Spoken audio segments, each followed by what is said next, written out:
𝗙𝗪𝗀𝗏𝗏. 𝗙𝗪𝗀𝗏𝗏. Killers wear car. Oh yeah! We'll hold up the Carhartt. Packing up. Right? Okay. Ready to roll, breaking this camp down, get out of here hopefully tonight, unless weather changes or they have a change of heart, which I hope neither one of them happens. Because I'm getting all ready, and I don't want to be disappointed, Brady. That's it for Caribou Camp. That's it. Wrapping it up, 2020. Caribou Camp. COVID camp. COVID can't stop us. Oh, sir. Gosh darn yard sale out here. Bill? Yo. What did you think? Time to go home. Sad.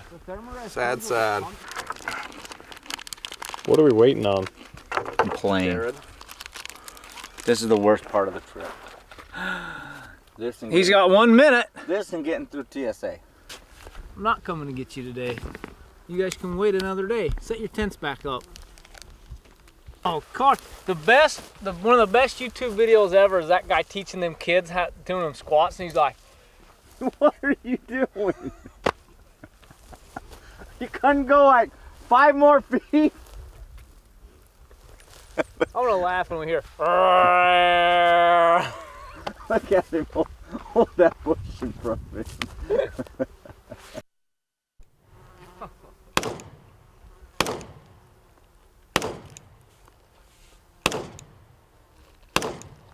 Are you aiming at that rock? Yeah. The God! I am so glad that wasn't a bear. Oh, that'd kill bear. You never even hit it.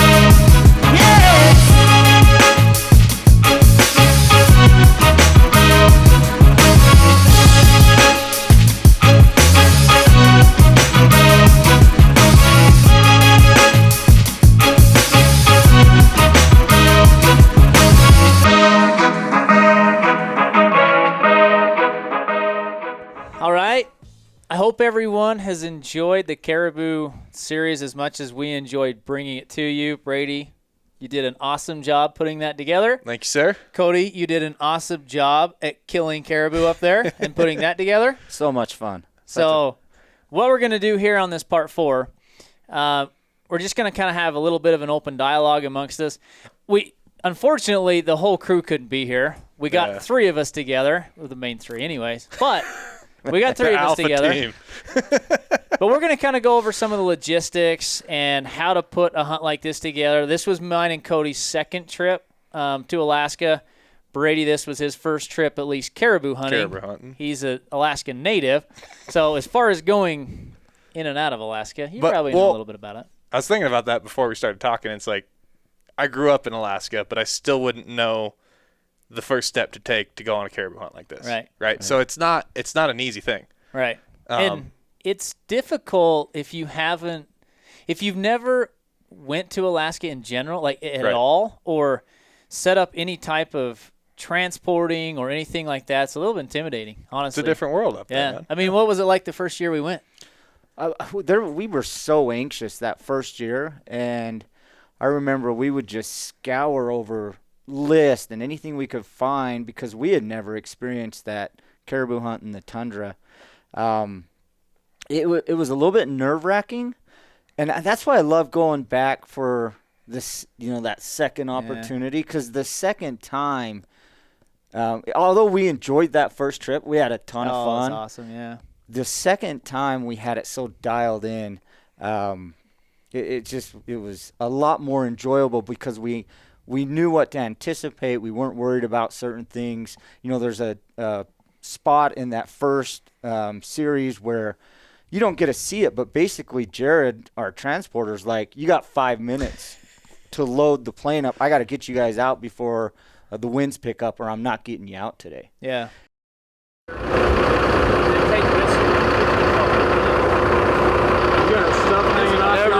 Mad dash. Listen, when the pilot says you guys got to get it in the air, it's called shove and push packing. You just shove it, push it, and roll. The first time that we went, if that would have happened, I would have come undone. I would have been really nervous. The second time, I'm like, hey, we're in Alaska. Let's go. You know, load up, and we'll figure it out when we get there. I will say this, though. The first time, it wasn't like we had time to sit around and wait. We got off the plane, wheeled our stuff over to the transporter, over to Golden Eagle, set it down, had time enough to sign our contracts, and they were like, all right, as soon as you guys get your stuff together, we're going. Yeah. So there is a little bit of kind of helter-skelter, grab everything, make sure you got everything in order as best as you can. And then I guess the second time it was a little different because the first time we basically took everything up with us. We did not ship anything up in advance, whereas this second go-around with this many people, we had a lot of stuff to ship up there, and frankly, it kind of made it a little more chaotic, but definitely saved as far as how much money it costs us to ship it. Because, I mean, we're a known shipper with Alaska Air Cargo. We were able to ship all that stuff up in advance, and Jared grabbed it. But, I mean, we just basically put miscellaneous items, because I didn't think about that before we shipped it up there, in these totes and said, yep, all of our stuff is sitting there. The problem is what you see in that first episode. The very first part of it is seriously a microcosm of pulling every single lid off the tote, tearing into the bag, laying it out on the floor and going this, and we did have one person that actually didn't end up making the trip that was supposed to go on the trip. So we had a bunch of his stuff, and Brady just had a free-for-all with his food. He's like, I'll take this back. Oh, some freeze-dried strawberries, couple jerky, you name it. But it was good.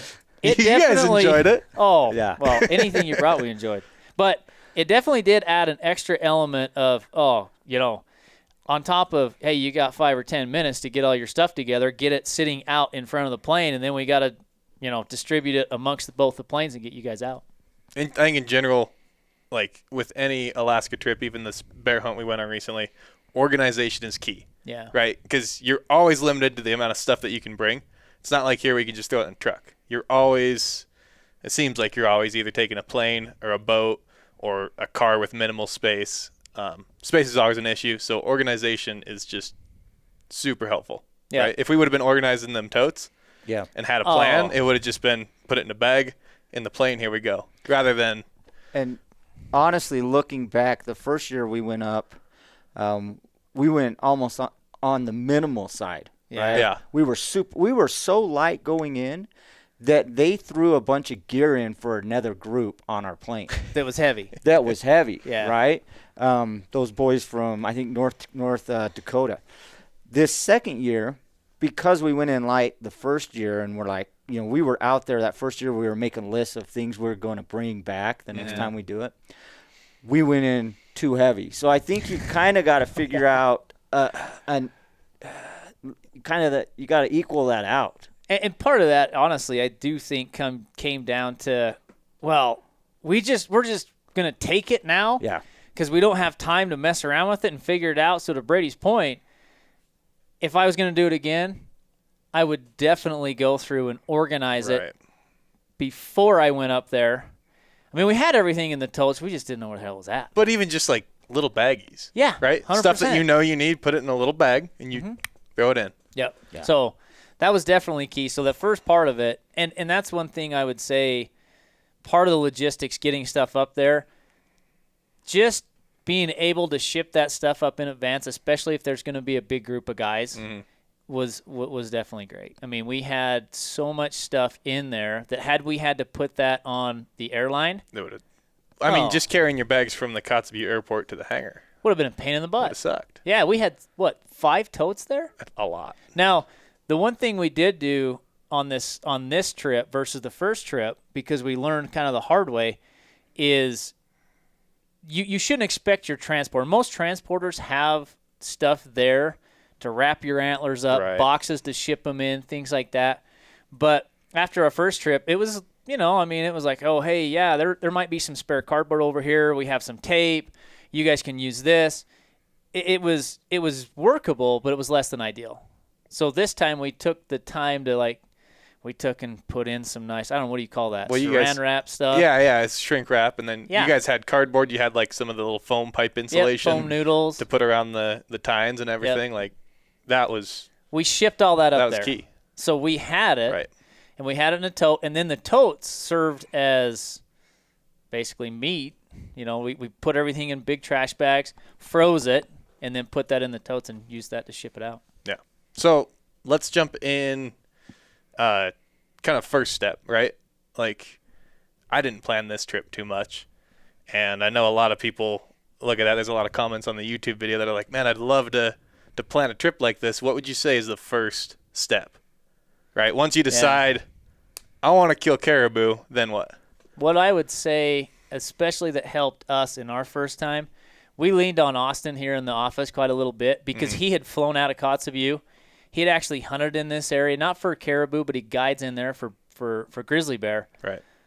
So getting in touch with somebody that has experience, firsthand experience with flying out, doing the actual trip, I think is the first thing you need to do. Find someone that's done it. I mean, that's where, honestly, shameless plug, but you can if call us. If only we had a company that could do that for you. But honestly, it saved a ton of headache from going from, well, this is what is going through my head and it's overwhelming me, to calming my nerves. Don't pay attention to this. This will take care of itself. Focus on this, and you'll be okay. Yeah. I think it's key for those folks that are looking into doing this trip or this type of trip. We were very fortunate, and Austin was a big part of this, in finding the right charter service. Yeah. Right, transporter, The transporter, correct. And I think that's, if I could give some advice, would be like, hey, find the right transporter. Don't find the cheapest transporter, right? Mm-hmm. Find the person that you can rely on, is going to take care of you, is going to treat you like family. Because that's a lot of the stress for me. Yeah. Can you get us to the area that we've identified? Are they going to pick us up? When we communicate, we were communicating via the GPS units or the Garmin units. Are they going to respond? Because if you look into this, and if you do some research, there are some horror stories with transporters. Guys not being able to get picked up, or they forgot about them, and so that would be my first word of advice: is find a good transporter. Even if that means you have to wait another year before you go, it's worth it to make sure you're going with a quality outfit. Yeah. And honestly, most of these transporters, if they're a quality transporter, you're going to be able to call them. They will walk you through a lot of the process. They might not have all the answers to your questions, because honestly, there's so much of Alaska that is up in the air. I mean, honestly, like we talk about all the time, you can't get in a hurry in Alaska. Yeah. So if you email your transporter and he doesn't get back to you the next day, it's not time to pull the plug. Relax. They're on Alaska. I was going to say, also, he's probably out flying somewhere. It'll be okay. Yeah. But yeah, a great transporter can make or break that situation. 100%. Yeah, absolutely. So those in my opinion are the first two steps. And then find someone you know and find someone you want to go with. If you can talk to someone that's been on them and get their recommendations and be able to bounce ideas back and forth off of them, and trust me, it's not like you're going to have one conversation and everything's going to be shored up and nothing's going to pop into your head after that. Yeah. As it gets closer, you're going to be like, oh, crap. Well, I didn't think about this. What about this? Well, what should I do for the weather? Well, there's just so many different variables that can be thrown in there that will pop in your head, and all you really need is someone to reassure you it's going to be okay. Because honestly, patch your back. Once you get to Alaska and you do it for a couple times, there's not any stress anymore. It's just, man, I'm just glad I'm going back. Mm-hmm. I think that's key to point out for people that have never hunted Alaska and want to get there, is this is not a hunt where you plan, hey, I'm leaving Friday at 7 o'clock and I'm going to be back next Thursday at 3:31 p.m. Yeah. You're going to Alaska. There needs to be a buffer zone, and without fail, something's going to happen, right? Like Even if it's just your bags go missing. your bags go missing. We went into Kodiak Island one year, and we got delayed a day going in. We got delayed a day coming out. Something is going to happen, weather related, and with your travel, and you just have to be able to roll with it and enjoy the experience. I've talked to a couple people that have called me about, this caribou hunt. I said, number one word of advice: enjoy the hunt. You might be there an extra day. Mm-hmm. We got stuck in 𝗙𝗪𝗏 for what, 2 days at the end of this trip? Was it 2 days? Yeah, it was just 2 days. Yeah. And we couldn't get out. Yeah. And we just there's not an option. It's not like, we could drive. We could no. Yes. You're there. You don't go. And we've watched people in the airport, other hunters that are trying to stay on a timeline, and they're losing their mind. They're yelling at the ticket gal, trying to get on a plane, and you're just like, hey, you're in Alaska, enjoy life. This is an experience you'll never forget. Don't stress that 1 day delay. Your life's going to be there when you get back. And it can ruin the experience if you let it. Yeah. You know what I mean? That was the nice thing about us being in Alaska when we got – you could say we got stuck there. Kind of. Reality, we did. It was perfect. But at the same time, what it did is allowed us an opportunity to go in there and be like, hey, we are taking all this caribou meat home. Yeah. So it allowed us a full day. Instead of pouting, getting worked up about it, we just booked another room for another night. They went down. I can't remember. It was Bill and someone else. They went down to the hardware store. They bought supplies so that we could cut all the meat up, put it in freezer bags, wrap it in freezer paper, stuff it, put it away, put it in the freezer that night. It was nice and cool. Some of it was slightly frozen in the morning, and shipped every bit of that meat home. Well, when you say a full day, it's a little deceiving. I remember that next morning we were up, like 7 or so, Okay. but we got right to the hangar. Yeah. And air cargo closed at 3. Wasn't it 3? Yeah. Yeah. And so we had 5 caribou to take care of in a hangar on a plastic table True. in X amount of hours, Well, when you say it like that, it makes it sound like a lot of work, Brady, but we had fun. It was great. We had It fun. was great. Yeah. No, but it was crunch time, Bill even had time to sweep up the hangar for those guys. That's true. So in between smoke breaks. Exactly. So it, like I say, it was an opportunity for us to be able to take all that meat home. It worked out really good. And honestly, I was thinking to myself, well, I could be in the States at this point, but hell, I'm still in Alaska. I'm still on. It was I'm still on a fun, hunting man. trip. Yeah, Right. No, it was So, a blast. yeah. And we got work done. We would have had to do that here or take it to a butcher. Absolutely. Correct. Right? Yep. We were sitting in the hangar, just cutting up meat, enjoying life. Wrapped it all up in the hangar. It was when I got home, I just took it, put it in my freezer, and I've been taking it out ever since. If we could do it again, I'd say, give me those extra 2 days. Yeah. 100%. Yeah. So that's definitely something I agree. You're gonna have some downtime sometimes that you just got to deal with. Yeah. Technically, we got stuck there our first trip. Yeah. An extra day, and we just went out sightseeing. Correct. And you're also, everyone that talks to me about it, you're going to get bad weather. It's Alaska, my friend. It's not sunny very often, right? And I had someone say to me the other day, they're like, I can't believe how windy it was. And what's funny is I remember it being windy, but it didn't seem that windy. It didn't seem as windy as it looked on film. So I got to sit here all day. My job in the spring is going over all this footage, and I'm listening to hours of just wind noise in my ear. I'm like, God, how did we handle that? Yeah. When you're up there, it's just like, oh yeah, it's windy out. I'm still gonna go for a walk. I do remember when it was windy. I was like, damn it. But now that I'm back, I'm like, oh yeah, I forgot it was. That you windy. You forget. We took that teepee tent, that 8-man teepee tent, and I remember we set it up. We landed on the airstrip. We set everything up. We all went to bed. Right, we're all excited. We're gonna wake up in the morning and hunt. And I remember waking up in the middle of the night just hearing and walking out, and the front of that teepee tent was ripped open. Just the zipper. The zipper, right? And it was flapping. Yeah. And I you know, we've always seen bears up there. The first year we didn't see as many, but this second year we saw a lot of bears. Even when we landed, we're like immediately we saw bears. Yep. And I was like, oh my gosh, there's a grizz in the tent.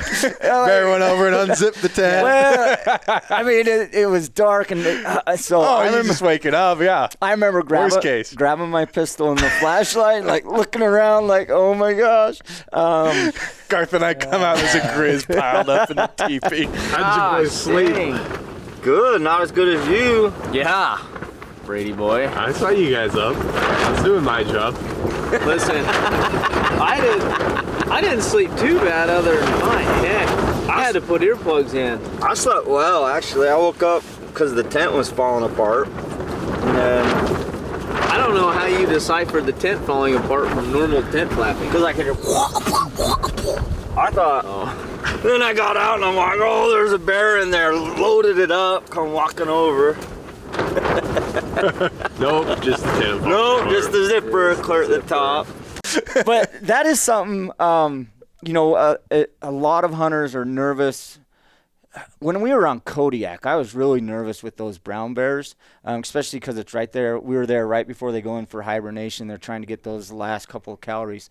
On these caribou hunts, although we've seen bears, I've never been nervous. It's never been an issue. Yeah. Well, but one thing to say, the difference between Kodiak and here is I can be laying on the ground and see everything around me. Right. You get to Kodiak, you're standing up on your tiptoes, and you still got a 3-foot canopy over your head, and you're like, oh, shit, I don't know if I'm going to be able to see anything until I hear a Until you're done. So there is a level of comfort there, Yeah. but we've never had any issues. Never. I mean, I think and it, you know, most of those, you know, we flew out of 𝗙𝗪𝗏, and those bears get hunted. Yeah. Not heavily, but There's enough pressure, though. enough that they're nervous around humans. We've never had a bear come within a quarter mile of camp. I don't feel like, and we, I mean, just in crossing all those creeks, running up those creek beds and things like that. Now, lucky enough, where we've camped isn't a major salmon stream. No. So it's not like we're camped on part of their food source. But last year, the salmon run wasn't that good. That's probably why we saw so many bears where we were at, because there was a lot of blueberries last year. First year, you remember, there wasn't any blueberries. No. Well, I mean, we had none. A lot of blueberries, a lot of cranberries, too. Yeah. Yeah. I was teasing you because I said, you don't even know what them are. You don't even know if you're eating a crowberry, a Little red cranberry. berry. It looks a little menacing. Nope. Pop it in. Sicka over here pops it in his mouth. It's good. So, step one, try and find someone who's done it before. They can be your lifeline. Step two, find an outfitter that you feel comfortable with. Step three, give yourself lots of time in booking tickets, hotels, everything. Just plan for extra time. Food, you know, if you get stuck out there for another day or two because of weather, bring extra food. Step four, let's talk about, we touched on it briefly before, but let's talk about shipping stuff up there, gear up there beforehand, and then coming home with meat. How do you go about that? Because not everyone can ship Alaska Air Cargo. So shipping stuff up there, you can use like USPS, UPS, things like that, and it will make it there. And that's shipping it up. Now, if you're talking about shipping meat home, that's going to be a little more tricky because you can't ship meat like USPS or UPS. Like the first year we did it, we actually just shipped our meat back as a checked bag. And so we just shipped it back. The problem with that is you start to run into weight, overweight baggage. I mean, anything over 50 pounds is overweight. Anything over, depending on if you have an Alaska Airlines card or not, anything over 1 or 2 bags is going to cost you extra. And then to ship your antlers back, I don't even care if you chop those things in half, like split the skull plate. Which you normally have to anyways. Typically, it makes it a lot easier on your transporter to split those skull plates because he can throw it in there and load everything more efficiently. So I recommend that, but I think a lot of transporters are like, whatever. Like Side note, too. We shot all our caribou except Bill's in velvet. Right. You pretty much have to pull that velvet off, right? That late in the year, absolutely. You're not gonna save it. No. So don't even try and be careful with it. Exactly. Okay. Yeah. As soon as you grab it, it just slips, comes off. So even if you split those plates, you're going to have to put it in an oversized box to ship it back. And then that's going to cost you, on top of the extra bag fee, you're going to have to pay an extra fee for an oversized box. So by the time you get back, you're looking at like $500 in extra baggage fees per person. Right. That gets spendy, you know? I mean, so that is one way to do it. If you don't have an air cargo and you want to ship that meat back, it just gets expensive to do so, which that's why you see a lot of people donate their meat. Yeah. And they'll donate that meat. And that's the good thing is most of those transporters all have donation lists. Yeah, I was going to say, the transporters can help you out with that, right? Yeah, and they usually have donation lists. They have the slips you can fill out to donate that meat. You can donate the meat right there. They have people that will willingly, gladly take it. You know, and it's important when you're in the field to take good care of it too. Yeah. You know, because you just don't want to throw that stuff around and be like, I'm donating it anyways. Take good care of it. And the people that it's going to, they live there. Yeah. Man, like you're a guest in their world. So yeah. So take good care of that meat. Yeah. It will be great when it gets back there, even if you're going to donate it. So that's why a lot of people do that. But one thing I will say that made it a little more manageable for us is both of us are Alaska Airlines card holders. Right. So you get 2 bags free. Right. So it does make that jump a little less if you already get your 2 check bags. And we usually use all of our carry-on for our backpacks. Backpacks, always. Which has most of our gear in it minus the knives and bullets and stupid stuff like that, unless you're Kody and you try to bring a propane tank, butane canister on there. Carry on, huh? But attaboy. You know, First year mistake. Rookie. But at any rate, yeah, I mean, that honestly can save you having that Alaska Airlines card if you're planning on shipping it back as checked baggage. I would always recommend, we took such good care of our of the animals in the field that when we got to the hangar and we had that day, nobody wanted to leave meat there, right? Like we wanted to take everything home. But as I talk to people, I would almost kind of recommend, because logistics can be a little bit overwhelming, donate half, take half home. Yeah. Do you know what I mean? Yeah. If you take half home, you're 1 to 2 boxes of meat. The other thing is, we've watched guys wrap their horns. The one guy tried to save the velvet, and I felt so bad for him because there's no way it was going to happen. But in the field, just split the skull plate. It's so much easier. And then when you get home, your taxidermist can work it up. No big deal. Case in point, I mean, right here, Brady took and cut those off. Use that hanger right there. What is that? It's I don't know. Horn hub. Horn hub. Horn hub. Yeah. Plug to horn hub. Right. It's pretty sweet, Worked though. great. I mean, Yep. a little wiggly, but that one's made for a deer, I think. Them caribou antlers aren't too heavy. But So. man, stuff like that, that's the thing, is it saves so much in space and just having to take care of all that stuff, being able to split that skull plate. And you just put those 2 horns together, and like you said, wrap them. If you can, and wrap them. Bring some of that foam pipe insulation. Worked really well with some tape, some shrink wrap. Yeah, I mean, good to go. How much better was that than the first year when we had literally packing tape, using packing tape around molded cardboard that doesn't mold. No, and it falls off. Oh, yeah. and the tape inevitably is clunky and it starts coming undone. It's not. And the best way. The foam that you're talking about is basically a pool noodle. Yeah, it looks. Yeah, you can use a pool noodle, 100%. And that's what I thought we should. But that's what it looks like. Pipe insulation. Pipe insulation. Yeah. But either way, and it's so light. I mean, you can cut that up, throw it in your carry-on. You're not gonna. But when you get there, you can put that on all the points. I think another thing to point out for folks that are looking to get up there is the airlines have an issue if your horns are bloody.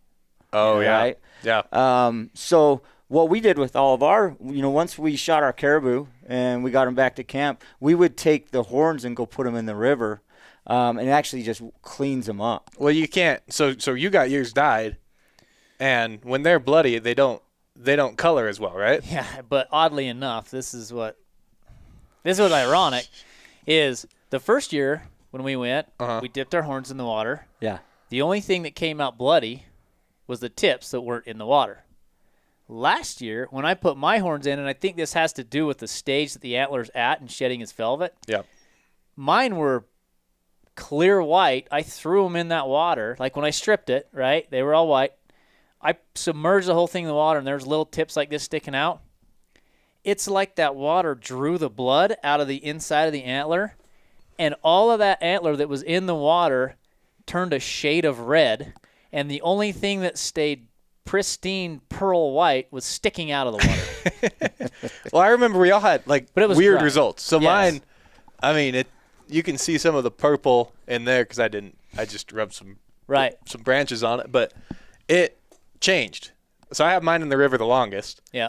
And it would change. You would put it in, and the first day it was stark white, and then the next day it was red, and then you'd take it out and get like purple, Yeah. and then I put it back in, and it was just weird results. Yeah. So, So I do think it's a stage that, but yeah. at any rate, that does clean that blood off a heck of a lot better when the you do airlines that. aren't going to give you trouble because it turns kind of brown. Yeah. And also make sure your skull plate is obviously clean. Yep. Yeah. Make sure that skull plate's clean.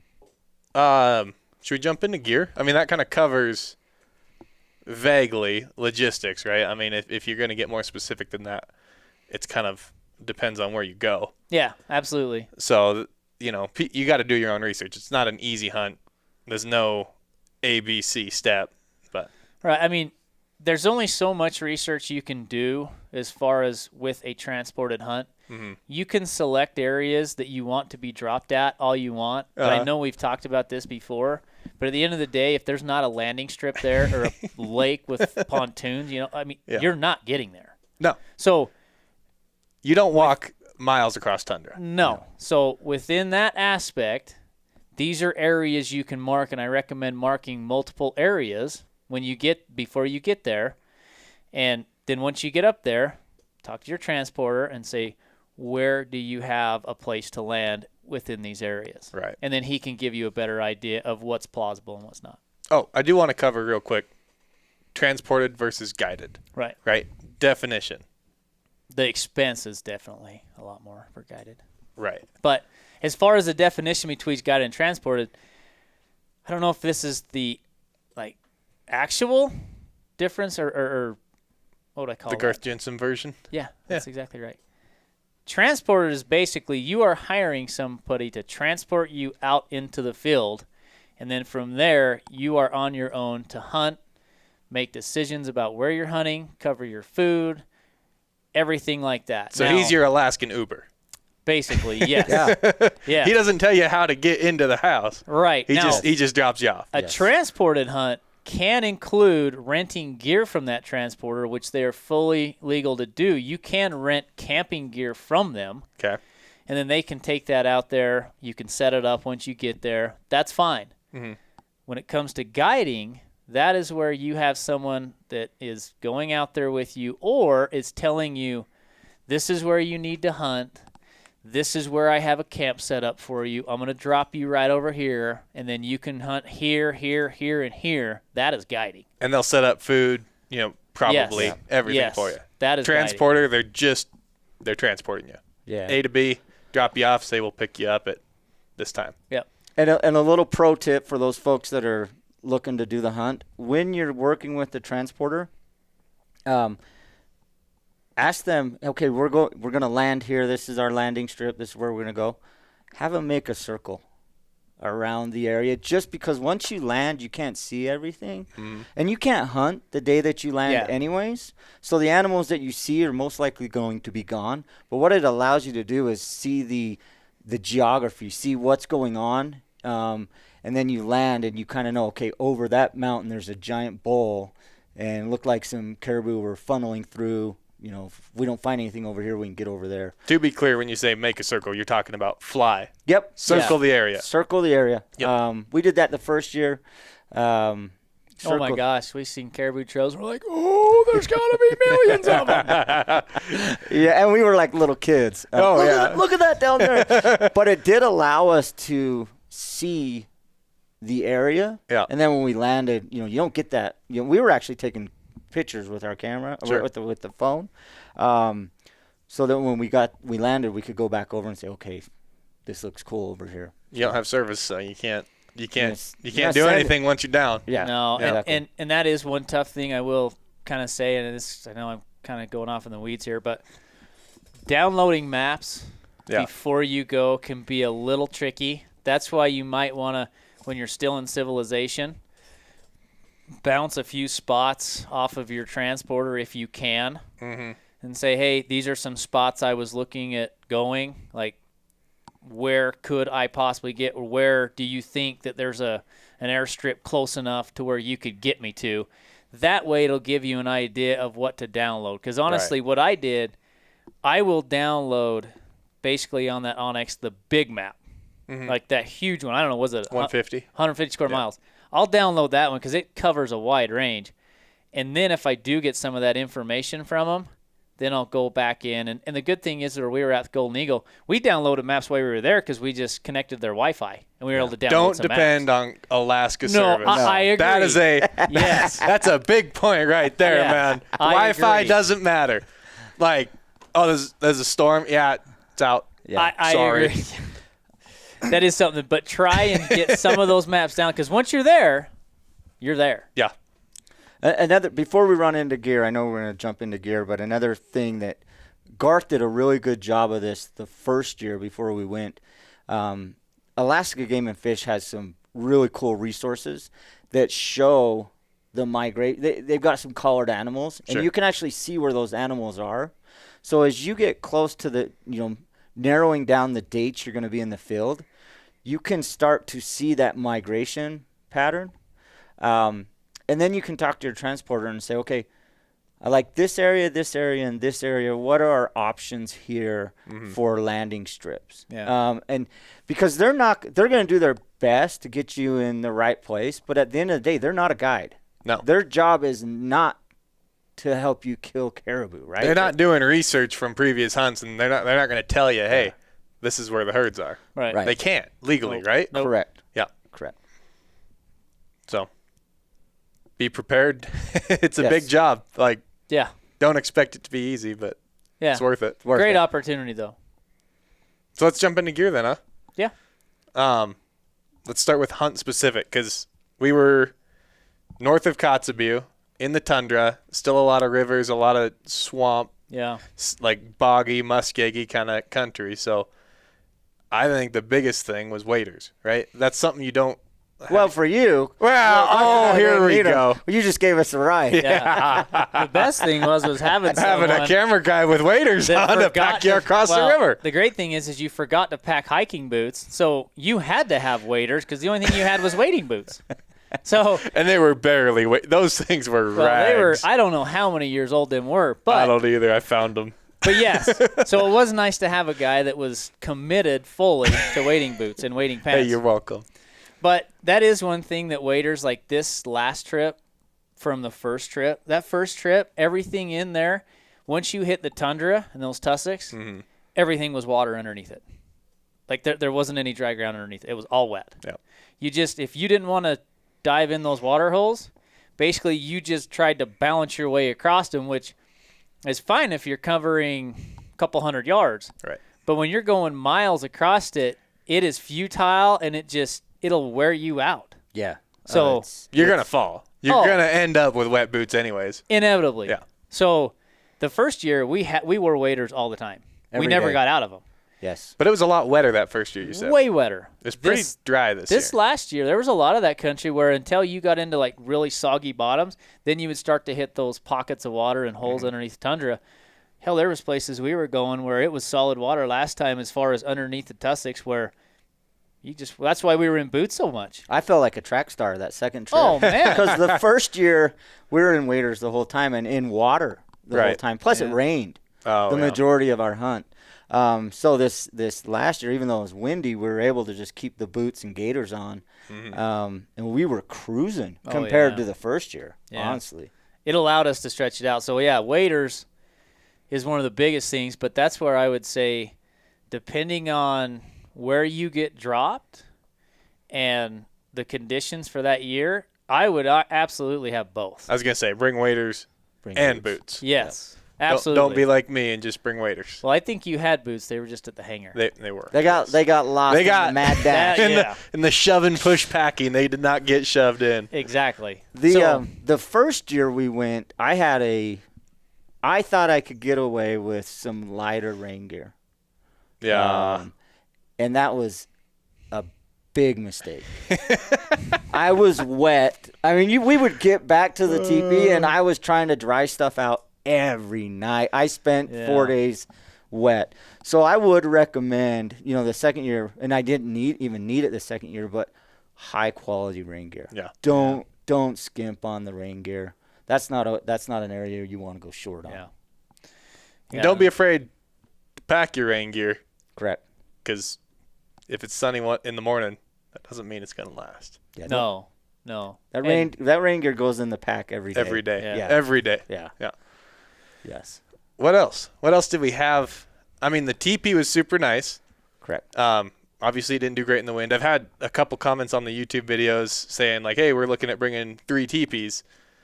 I'd say I don't. saw that. Yeah, I would. I don't know who that is, but maybe I'll respond.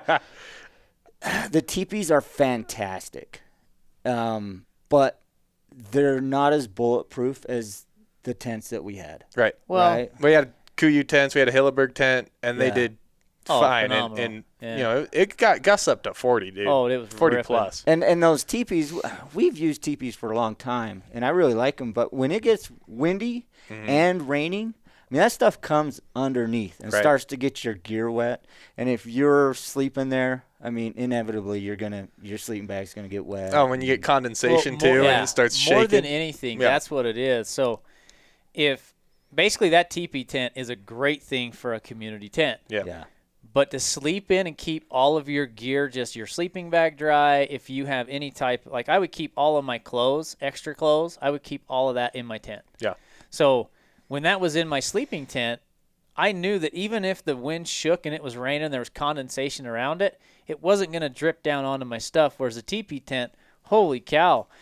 You get in there in the mornings and fire up the burner to cook something. Oh, yeah, that's and super true. immediately, even if you have frost, it just melts, and then the wind hits it, and it just goes. Well, also, I mean, that's another piece of gear that we had, a little butane stove with those little quick disconnect canisters. Yeah. A couple of those canisters, one little stove, even just one nonstick pan, you're golden. Yep. Yes. Because you want to cook up some caribou. Must have. Yeah. Some seasoning. Yep. But, I mean, a byproduct of burning propane butane is moisture. Yes. Right? That tent is going to get wet. So we even had our food and dry bags in the tent. Yeah. It wasn't super necessary, but we didn't have anything but food really in the community tent. Yeah, food and chairs and things like that. Yeah, just like camp goods. Yeah. The first year that Garth and I went, we didn't do a great job, and we didn't anticipate this, of bringing side dishes. Yeah. Because the first year I shot a caribou in the first hour of legal hunting time. So we were having backstraps from day one. The problem is we didn't have any mashed potatoes or like those cheese and Idahoan. mac. Yeah. Oh, so good, dude. So good. And we did. Yeah, we had stuffing this year. Stuffing was the one that was awesome. That was a bomb. Watching Garth make it was pretty funny. Well, actually, we got good video of that. You're over there just trying to make it. It was a chore. It worked. It was a chore, but You're spilling all over. I can't do anything about it. Here's one of these. Look at Split it up, bro. I got all the Remember when I was like, this ain't no fucking Thanksgiving, dude. It's never gonna work in that pot. And he's like, yeah, it's made for it. Looks a little dry. Well, it's got to expand too. I think you need some more water there, Haas. What were you? But that whole brainchild of bringing that came from going, all right, well, we're eating backstrap with peak, it's good together, but you're getting 2 servings of basically meat. Yeah. Along with some pasta and other stuff that's in it. So we were like, next time we come, we're going to bring like some we had potatoes. some onions, some spuds. Yeah. Those were good. Yep. And you can, as you're planning these hunts, all these little towns will have a local grocery store, and you can actually call ahead and place an order, and they'll deliver it to the hangar, and your transporter will just hold on to it. So like our isobutane, propane. Stuff that you can't fly. Yeah, stuff that you can't fly, along with some groceries. you can call, and I would recommend calling like 30 days in advance because they Honestly, will 'cause run it's out. Alaska. It's Alaska. They'll run out. It takes 2 weeks to get it up there on the barge. So Exactly. Yeah. And it is a little expensive, but it's not, doesn't matter. not bad. It doesn't matter. Yeah. I wouldn't even say it's a third more than what it is down in the States, honestly, for that butane. Yeah. It wasn't. It 'Cause it doesn't surprised go me. bad. Yeah. But that is one piece. That's a good step there too. Is plan ahead for your the stuff you can't fly with. Yeah. Yeah, bear spray now. They're cracking Right. down on bear spray, and honestly, I'm of the theory: take a gun, take a pistol. Yeah. If it's a bad enough situation, I just want a little bit more firepower. Also, it's fun to watch Kody pretend like he's a I pro. know. Oh, Cowboy Kody over here. I would say that was a poor showing, but actually it was a good showing. That was funny. So what other gear are we thinking? Like Yeah, I mean, you got none of your, one thing that the first year we're talking about gear, you took a rifle the first year, right? Mm-hmm. And we had been shooting long distances, and we're very efficient out, 500 plus yards. Mm-hmm. What we learned the first year, it's not typical. I think you had the longest shot of the group. probably it was At 300 yards, 320 or so. Yeah. Yeah, that was a long shot. And for that us. one, I couldn't have gotten much closer. Right. So as you're preparing, I wouldn't prepare as much. I mean, it's great if you can shoot 500 plus yards. But the wind, dude. The wind. It's unpredictable up there. And honestly, you can get closer. the Caribou have a buffer Yeah. right. out to about that 200 to 300 yard distance. Like once you get inside of that, if they see something they really don't like, they might pick up their dolls and dishes and move. But at the most of the time, if they catch movement and they can't quite figure out what it is, and you just kind of hold still, they'll go back to feeding. So, I mean, the bull that Carson shot, Right. this video, I got video of that herd coming up at us. And I was able to, I had time. You let me go. I was like, Garth, can I please go film him? I like that. He's like, oh, I guess whatever. I didn't say You it like you that. weren't happy about it. I did not I'll do some say it like hippie that. Nat Geo filming over I there. might have said that. Anyways, I was able to get in the canyon that I thought they'd be coming up. Luckily, they did. But you can cut them off, and I just was open, but I was still. Yeah. And they walked, some of them were 100 yards from me. Yeah. They didn't care.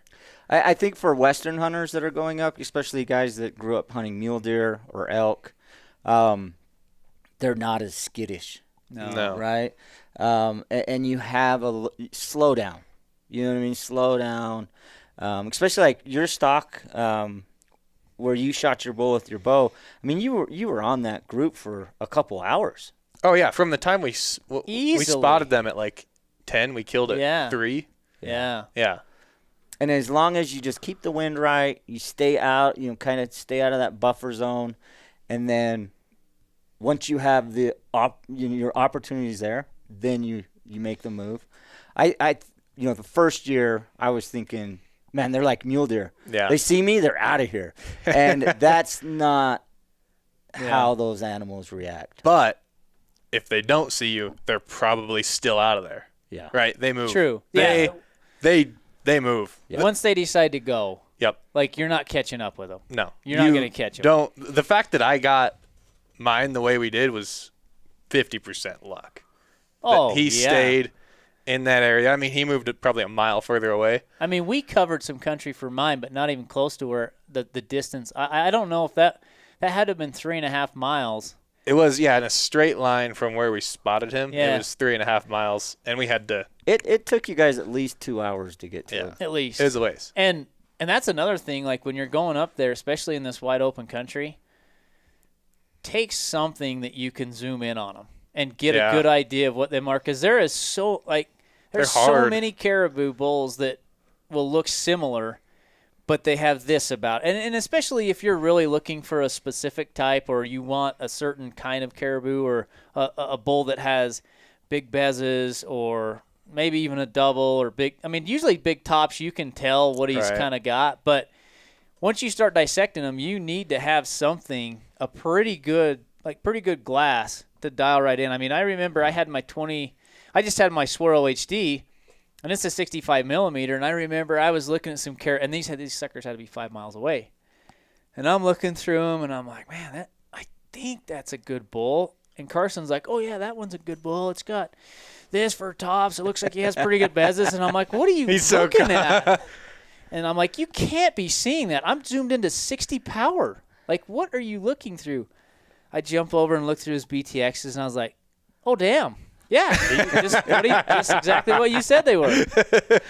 So it was awesome to have glass like that, so where you could just look right at them and just zoom in. And that far away, obviously, we probably weren't going to go 5 miles unless it was something very exceptional. But it gave us the option where we could figure out what he was before we made the trek. But that's also, like, that country, you have the opportunity to look that far. Yes. Yep. You can see. Yeah. You know, it was super easy. I loved it filming because I could find them in the camera right away. Right.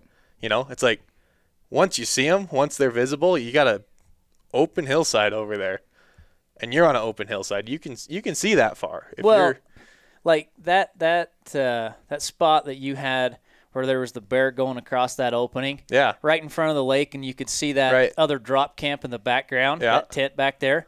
That had been close to 5 miles away, or maybe 4. It was 4. I think it was like 4.5. It was a long way. That was a long ways, and we saw that with our bare eye. Exactly. You saw that bear cruising across there. A long time. So long ways. You definitely need some good glass, and it's nice to have up there. I think it's worth pointing out also is, we hiked a lot. Yeah. But that's just us. The caribou hunt can be whatever type of hunt you want it to be. It's almost like an antelope hunt is what I'd relate it to for Western hunters is if you want to hang out around camp or within, 1,000 yards of camp. Right. You're probably not going to see as many caribou, but you're still going to have an opportunity. Yeah, probably. Right? There's a chance. There's a good. We could have killed. Well, what that last day there were 2 nice bulls that walked through camp. We could have filled. All of our tags from camp. We had from camp. Yeah. Right. It might not have been, and that's the one thing, like you say, make it what you want. If you want to hike, go for a hike. Yeah. Like explore. You'll see more caribou. Mess around. You know what I mean? You just basically get on Alaska time and do whatever the hell you want. It doesn't matter. That's a great way to put it. If you want to sleep in, sleep in. Yeah. There's plenty of daylight. That's for sure. Man. So yeah, that's one mistake we made the first year is opening day, the first year we went, we were up an hour before sunrise. It was Austin. It was all Austin. He's like, I'm texting him like, hey, what time is the sun coming up? Like, what do you recommend? Because he'd been there guiding bear hunters already. I'm like, what are you thinking? What do you recommend? And this is on our inReaches, and he texts me back. He's like, 4 o'clock. That's when we've been getting up to go bear hunting. And I'm like, all right, Code, we got to be up at 4 o'clock. And he's just laughing. We got up and drank coffee. Well, I drank coffee for an hour. I'm like, that was the dumbest thing I've ever done. Well, and then what you forget and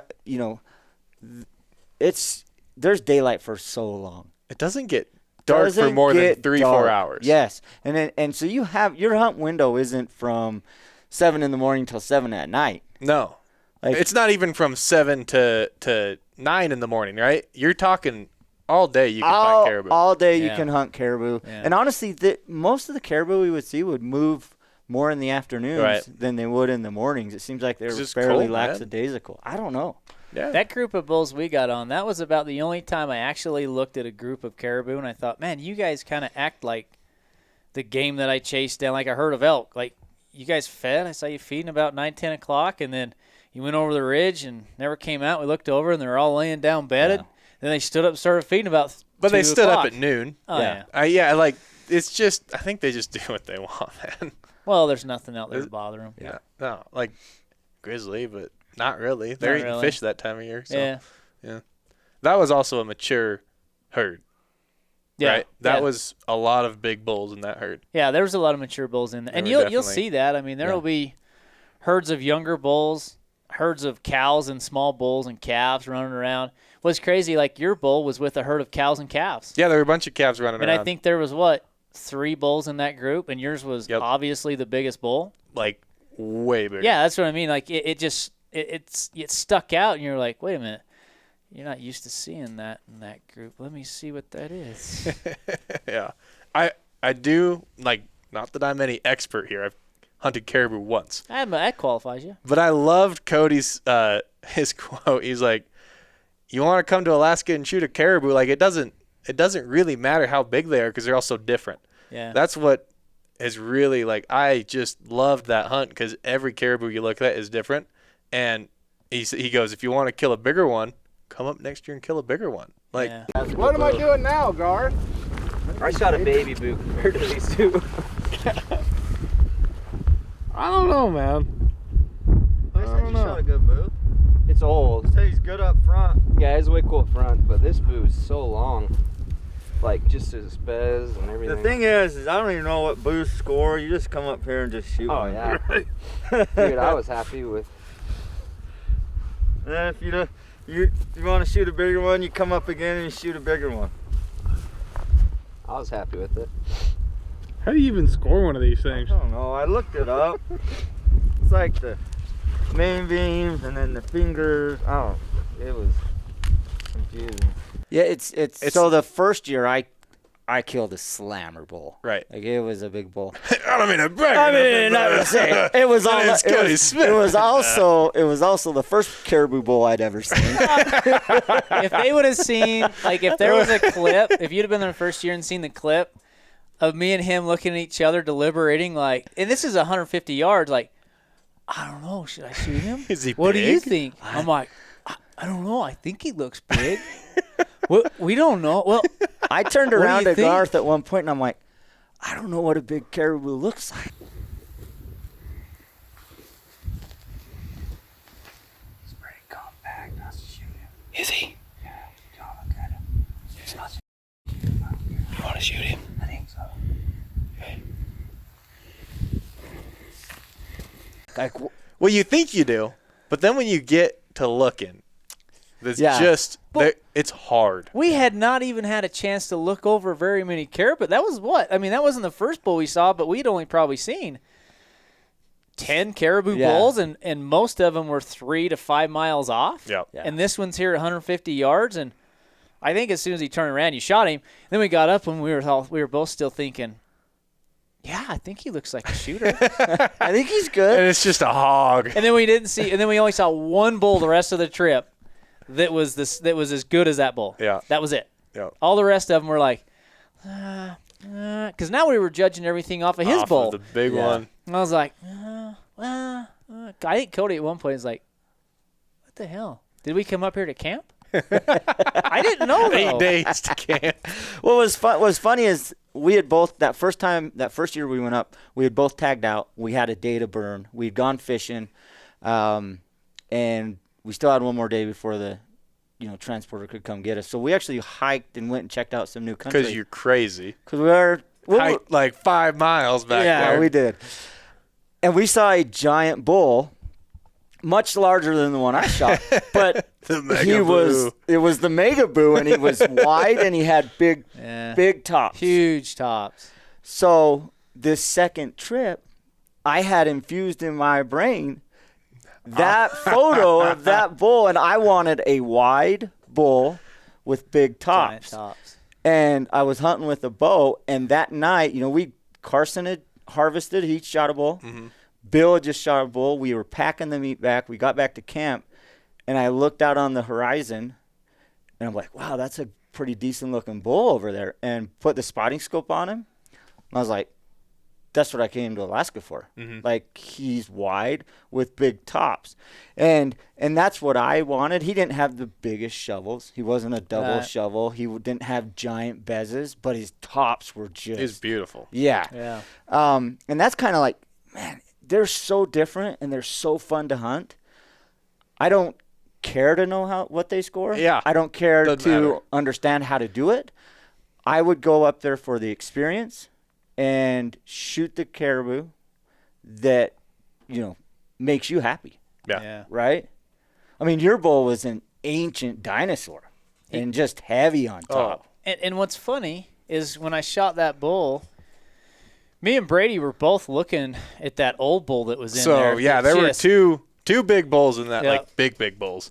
And after looking at the footage some more, that gray bull, he had his way mass more was mass. so big, but I was similar to Kody. I'm like, I want a wide bull with big tops. And I like that one. Yeah, and I seen this wide bull with big tops because I'm thinking in the back of my mind, oh, it's a big bull from anyway. It's the Mega Boo from last year. So I get to that point and I'm like, yep, that's the bull. Once I made up my mind that was the bull I wanted to shoot, you could have told me that other bull scored 50, 60 inches more, and I'd have been like, you're out of your mind. I don't care. Yeah. We're shooting this one. Yeah. He's cooler. Yeah. To you. Yeah, to me, that's what I was up there for. Well, there's that in that second film, or the part 2.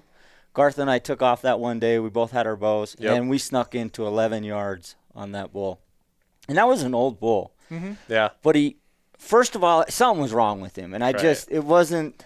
You don't often see a caribou by himself. Oddly enough, Mega Boo was by himself, though. That's true. But he did not act like that. No, I felt like that bull was sick, and it wasn't the, kind of that desire to harvest an animal on an equal playing field. Mm-hmm. It wasn't there.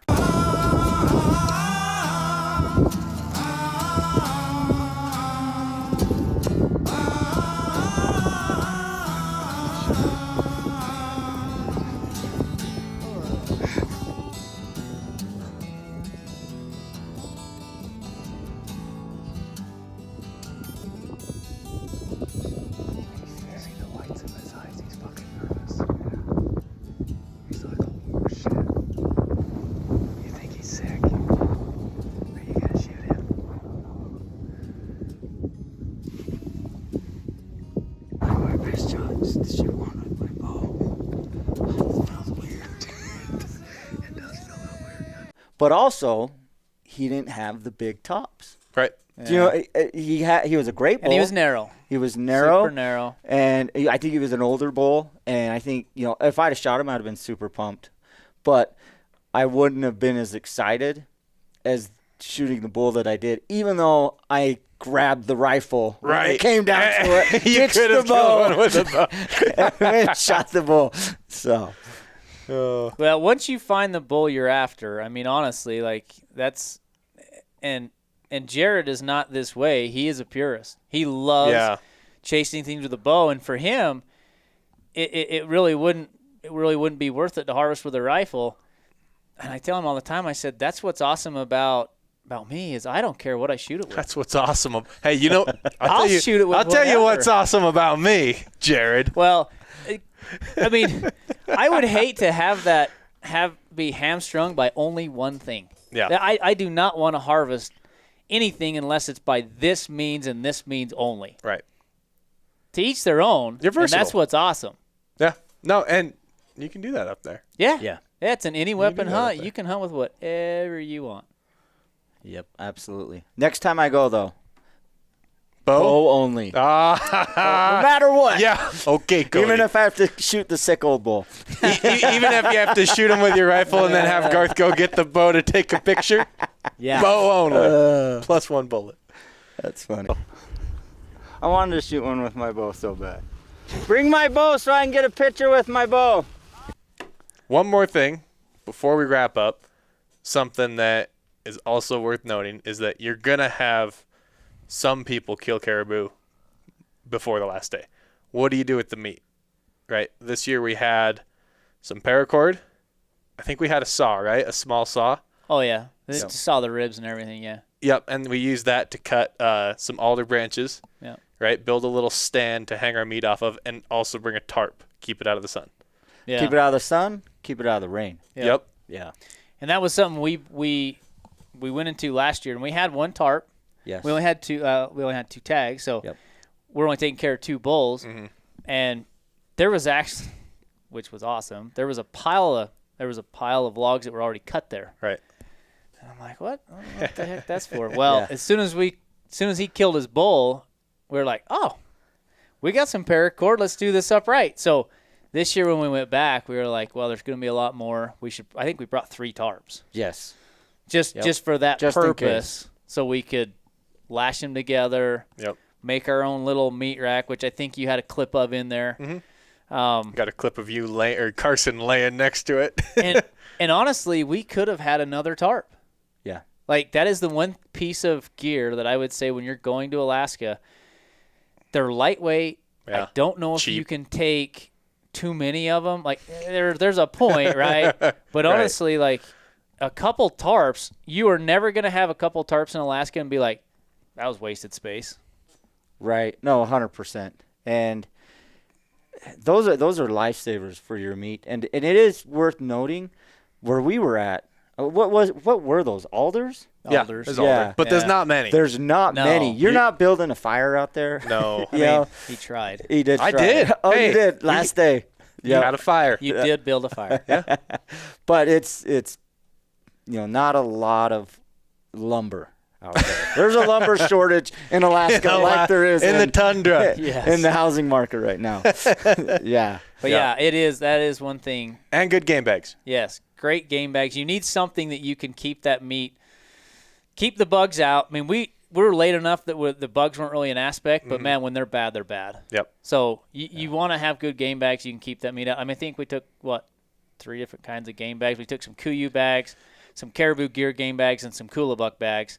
Anyways, though, I think that's broad, but I think that covers pretty well the steps that it takes. I mean, I wish you just got to do it. The only way to get good is to do it, right? Yeah. 100%. And honestly, I've watched a ton of, as we've been getting ready for these hunts the last couple of years, there's not a ton of content on YouTube on hunting Alaska and caribou hunting specifically. You'll see some stuff for the Haul Road and some other things. But just what we've talked about today, everybody's going to be 3 times more knowledgeable than what we were going in that first year. Hopefully it helps the transporters out so that you don't have hunters bugging them. Well, and honestly, like, take advantage of us in that respect. Yeah. Like, we've been there, we've done it, we had good results. I mean, we can tell you about the pros and cons, what to do, what not to do, what we messed up on, so you don't have to mess up on it. Learn from our mistakes. Yeah. $100 a year, baby. That's right. Get yourself a Hunting full membership. Exactly. You can talk to the Garth Jensen. Maybe. Well, it might take a while. He's kind of slow on the phones. Hey. Well, wraps it up. Thanks for watching, guys. If you like this video, give us a comment if you got questions. Please subscribe to the channel. Appreciate it.